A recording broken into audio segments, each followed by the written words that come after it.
Utah BRAWL 300 is a total of 300 miles with over 60,000 feet of vertical gain.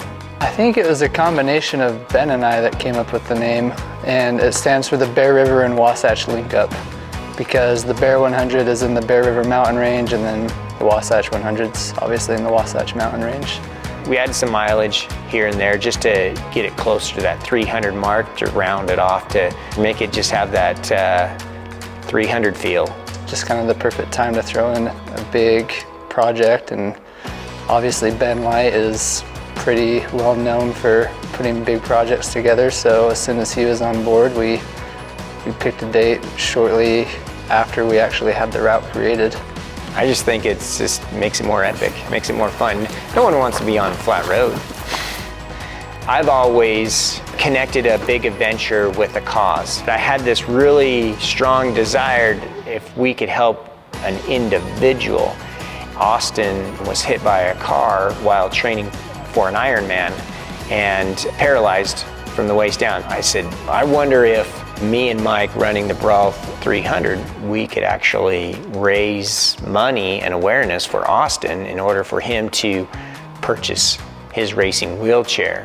The really cool thing is, at Hiram, Austin was able to come out with his hand cycle and join us. You know, we had somebody every 10 to 15 miles who was there to crew us, Ben's wife and sometimes my wife.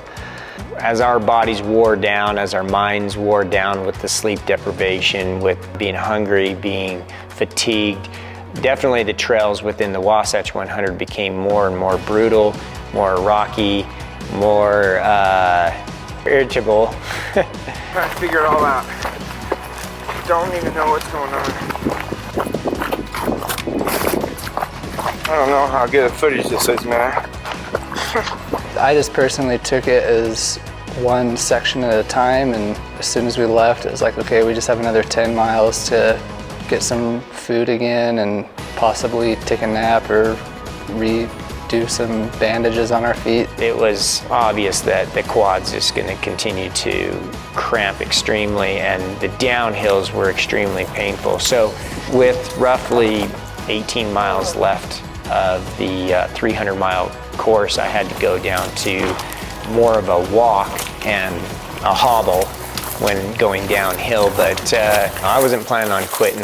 You're so close to the end, you could practically see the finish from up on the peak. I knew the route. I've done the Wasatch 100 before. I knew what was ahead of us.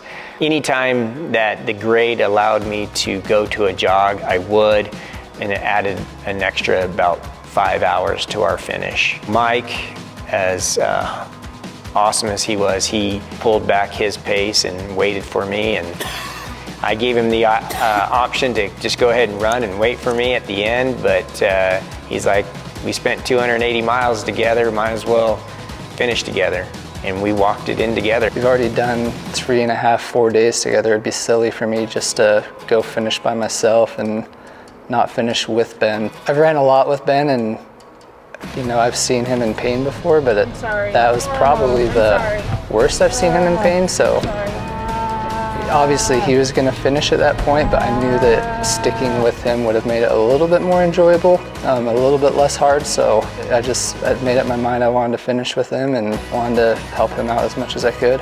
That was pretty awesome of him. Being able to spend 5 days in the mountains with people that I consider friends, Ben, Dax, my buddy Josh, and then, you know, all those people that met us. So, I mean, overall, just the people that we got to be with was a really big highlight. And then getting to the finish and being able to get into our bed that night.